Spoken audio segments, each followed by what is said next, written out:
नमस्कार दोस्तों, वापस एक बार मैं दीप गजबे आपके लिए लेके आया हूं आईटीआई का pharma and health care fund.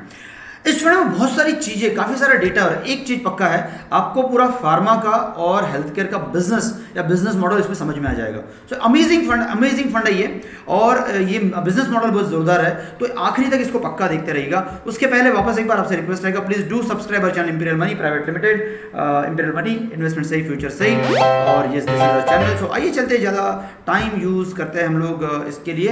NFO चालू हो रहा है 18 तारीख से 1 नवंबर तक, मतलब टोटल 12-13 दिन चलेगा। नाउ इक्विटी एसेट क्लास में क्यों जाना चाहिए, आप सबको पता है कि इसमें ओनरशिप रहती है, इसमें लिक्विडिटी होती है, इसमें वेल्थ क्रिएशन होता है, इकोनॉमिक लिंकेज रहता है। तो अगर कंट्री आगे बढ़ रही, दुनिया आगे बढ़ रही, तो ये आपका पोर्टफोलियो भी आगे बढ़ेगा, as simple as it is. Now comparison देख लेते हैं, तो एनएससी का एवरेज कितना है, 8%, गोल्ड है 10%, निफ्टी का CAGR 16%, 16.5%, 3% का एफडी का, 7% का एफडी का रेट, पीपीएफ 8, और बाकी पीएसयू 6.7.4 का रिटर्न देते हैं। तो there is no point. Now long term अगर मैं इक्विटी की आउट परफॉर्म की बात करूं, तो फिक्स्ड इनकम को इक्विटी ने हमेशा आउट परफॉर्म किया हुआ है, ये आप सबको पता है। ये इंपॉर्टेंट चीज है, you need to understand difference between risk and the volatility. See volatility जो है, ये स्टॉक की प्राइसेस को जो है ना डायनामिकली मैनेज करती है, and that is good. Volatility has to be there. देखिए ये वाली जो लाइन है ना, ऊपर नीचे, आपके और मेरे जिंदगी की लाइन भी ऊपर नीचे है, और फ्लैट का मतलब नमस्ते होता है।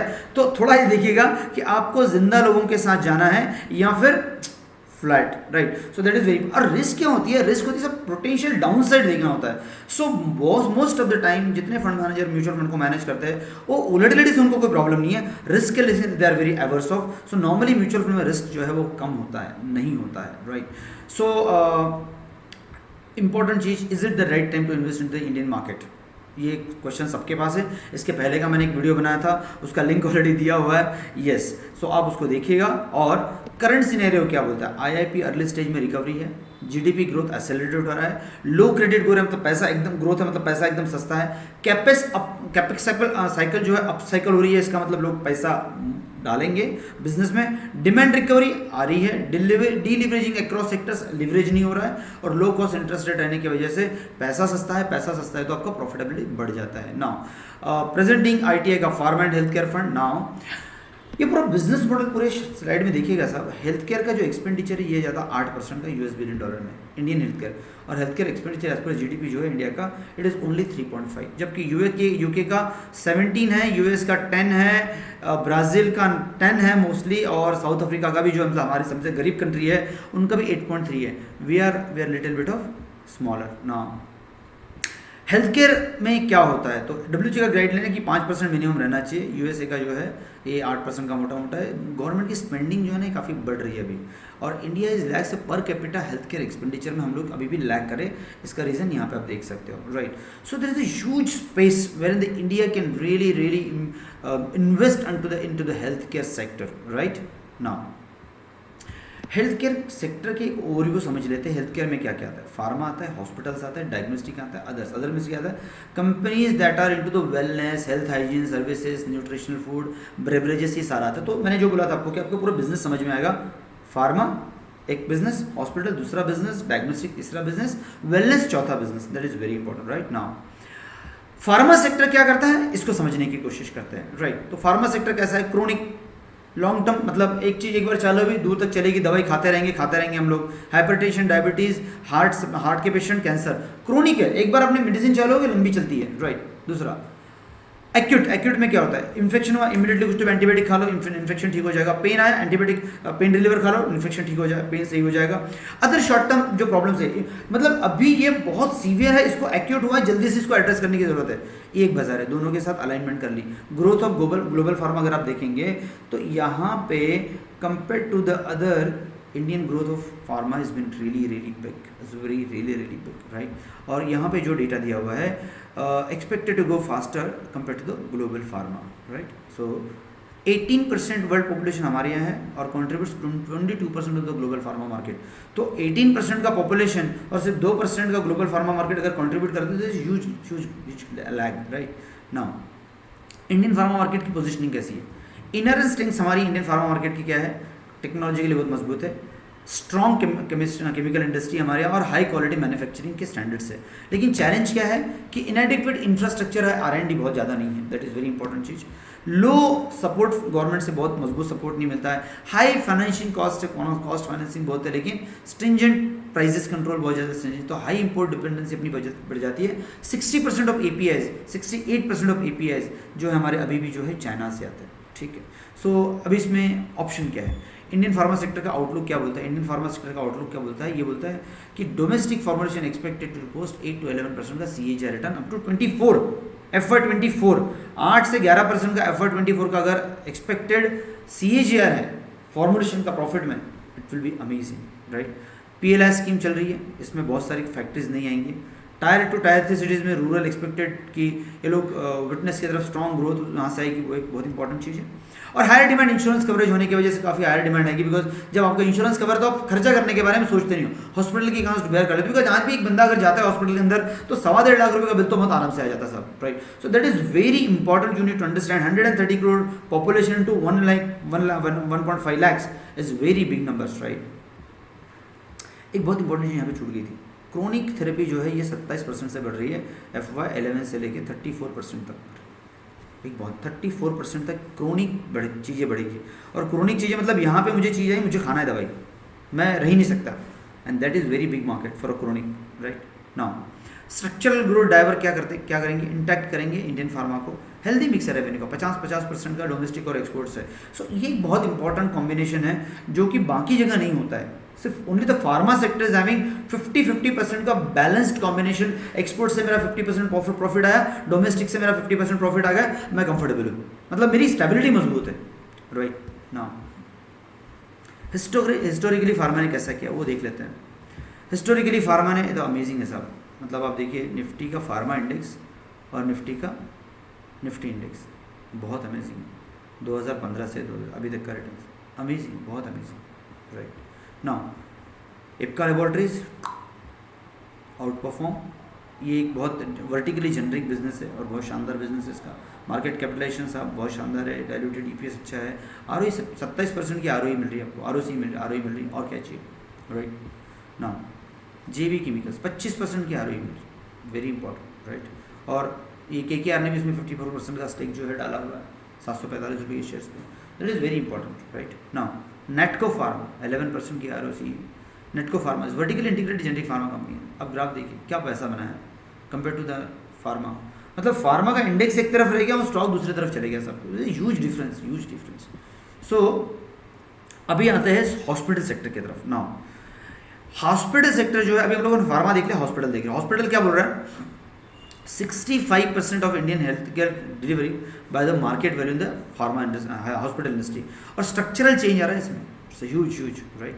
Now rising health care risk profile of the average Indian, tobacco second largest consumption, dietary risk, obesity common, stress सबको हो रहा है, पोल्यूशन सबके तकलीफ है। सो ये एक बहुत इंपॉर्टेंट चीज़ है जिसकी वजह से आपको हॉस्पिटलाइज होना पड़ता है या किसी को भी हॉस्पिटलाइज होना पड़ता है, right. Now increasing insurance penetration, medical tourism बहुत बढ़ रहा है, तो ये बहुत इंपॉर्टेंट चीज़ है कि मेडिकल टूरिज्म इंडस्ट्री जो है ये मोटा 67,000 करोड़ की बन गई है, और number of medical tourist in India could increase by 4.5x, that means 3 million, 30 lakh लोग बाय 2030 आएंगे, ऐसा मैकेंजी ने बोला है। अगर मैकेंजी ये बोलता है मतलब दुनिया से लोग अपने आएंगे हॉस्पिटल ट्रीटमेंट लेने के लिए। हमारे का हॉस्पिटल जो है बहुत अफोर्डेबल है, देखिए यहाँ पे लिखा हुआ है अफोर्डेबल है, क्वालिटी ट्रीटमेंट है, बलूनिंग एसिड कॉस्ट जो है वो वेस्टर्न कंट्रीज में अपने यहाँ नहीं है अभी भी, राइट। तो एक बहुत इंपॉर्टेंट चीज़ है जिसमें कि हमको फायदा होगा। पेनिट्रेशन फार्मेसी का बढ़ रहा है, बहुत दबा के बढ़ रहा है, एकदम काम हो रहा है, बहुत शानदार काम हो रहा है। हॉस्पिटल्स वेल पोजिशनड है एक्सप्लॉइट करने के लिए, राइट। तो करंट एवरेजिंग कॉस्ट जो 60% जो दुनिया की कंपेयर में है बहुत कम है, तो हमको उसका फ़ायदा मिलेगा, राइट। डायग्नोस्टिक्स है तीसरा business, very important. Now growth of diagnostics से 13 to 14%, एक्सपेक्टेड CAGR का जो ग्रोथ है 15% का रहेगा। डायग्नोस्टिक में क्या है, पैथोलॉजी है, रेडियोलॉजी है, लो कैपेक्स अभी यहाँ पे हाई कैपेक्स लगता है, तो यहाँ लो कैपेक्स वाला स्टोरी इसको आगे बढ़ के सोचने की कोशिश करते हैं, राइट। नाउ की ग्रोथ ड्राइवर क्या क्या है, under penetrated rural market, rising income level यहाँ पे रहेगी, इंक्रीजिंग अवेयरनेस है, कॉग्निटिव गवर्नमेंट पॉलिसीज है, अभी इंक्रीजिंग ट्रेंड है, टेलविंड्स जो है वो तो आते रहेंगे और इंक्रीजिंग इंश्योरेंस कॉस्ट है। तो ये है जहाँ पे कि यहाँ का इसका जो प्रॉफिट है, जो सारी चीज़ें बढ़ रही है, इसका प्रॉफिट आपके पोर्टफोलियो में ट्रांसफॉर्म होना चाहिए, राइट। तो ITI का pharma and health care fund अभी क्यों खरीदना चाहिए, क्वेश्चन जब आ जाता है। तो जो मैंने 3 प्रोडक्ट आपको बताया, उसके 3 बिजनेसेस मैंने आपको अलग अलग जो बताया है, उसके हिसाब से exposure to one of the most rapidly growing involving business in India, मतलब इंडिया में सारे सेगमेंट जो है ये ग्रो हो गए, उनकी एस्टैब्लिशमेंट जो है वो रुकेगी नहीं। तो इसका बेनिफिट अगर आपको चाहिए तो एक पहला रीजन है। दूसरा, market cap is against to approach of the portfolio construction. Market cap अभी भी बहुत अच्छी है, आप इसका सस्ती है, आप इसको अपने पोर्टफोलियो में रख सकते हो। Allocation across health care ecosystem like domestic pharma, global pharma, diagnostic, hospital, wellness and medical devices. तो अगर इन सबका आपको एक्सपोजर चाहिए तो ये फंड आपके काम का है। Fund can be suitable for the long term equity. Long term तो बाय डिफॉल्ट मतलब आप पैसा बनाते हो। और बॉटम ऑफ वैल्यूएशन जो है, मतलब नीचे से लेके ऊपर तक, मतलब सस्ते वैल्यूएशन अगर आपको चाहिए इंडियन मार्केट में, तो ये फंड आपके काम का है। और मुझे लगता है ये थोड़ा तो आपका एक्सपोजर जो है इस फंड में आपका रहना चाहिए, राइट।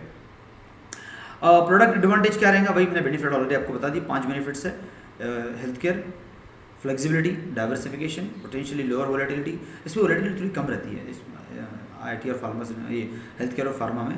और कैपिटलाइजिंग चेंजिंग जो ट्रेंड हो रहा है उसको कैपिटलाइज करने की ज़रूरत है, right. Now who should invest, the investor would not be part of Indian health care system, investor who would not risk high risk capital लेकिन concentrated, investor who have ideal investment for 4 to 5 years, and investor seeking to exposure to the specific healthcare segment, that is diagnostic, hospital, pharma and amongst others, right. So this ये fund आपके काम का है। Bottom up है, top down approach भी रहेगी, eligible portfolio units जो है एक्सेस करेंगे और एसक्यूएल कॉन्सेप्ट के ऊपर काम करेंगे। इन्वेस्टमेंट अप्रोच सेम, उनको डाइवर्सिफाई करेंगे, पोर्टफोलियो को कंट्रोल्स मॉनिटरिंग करेंगे, एक्सपीरियंस लोग इस यहाँ पे इंटरनल लिमिट्स भी है, पीरियोडिक पोजीशनिंग रहेगी इसकी, एसक्यूएल उनकी philosophy, safety of margin, quality of business and low leverage हमेशा से रही है। GRP स्टाइल में काम करेंगे, ग्रोथ एट रीजनेबल प्राइस, तो कोई तकलीफ नहीं। Quality business, stability, scalability, sound balance sheet by default रहेंगी चीज़ें। इन्वेस्टमेंट टीम, जॉर्ज साहब इसके CIO है, CO भी है, तो बहुत शानदार इन्वेस्टमेंट टीम है। 5,000 रुपये का मिनिमम इसमें इन्वेस्टमेंट लगता है, बाकी तो चीज़ें रहेंगी। निफ्टी हेल्थ केयर TRI जो है इसका यू कैन से इंडेक्स रहेगा, और ITI pharma health care fund इस फंड का नाम है। 500 रुपये मिनिमम, 1,000 रुपये के से भी आप कर सकते हो, कोई तकलीफ नहीं है। एग्जिट लोड से 1% का है। वापस यहाँ पे exposure mutual fund subject to market risk, read all the offer documents carefully. So at the end actually ये फंड क्या है, अगर आप मुझे कोई पूछेंगे तो मुझे ऐसा लगता है, मतलब मेरा ऐसा मानना है कि जितने लोग हॉस्पिटल में जाए उनके बिल फटे, लेकिन प्रॉफिटेबिलिटी अगर आपको आपकी जेब में चाहिए तो ये आपके काम का है। कि जितने भी लोग दवाई खाए, गोली खाए, वो अपने दवाई गोली खाए, उसकी प्रॉफिटेबिलिटी उन कंपनी को जाए, और उस कंपनी की प्रॉफिटेबिलिटी अगर आपको आपके जेब में चाहिए तो ये फंड आपके काम का है।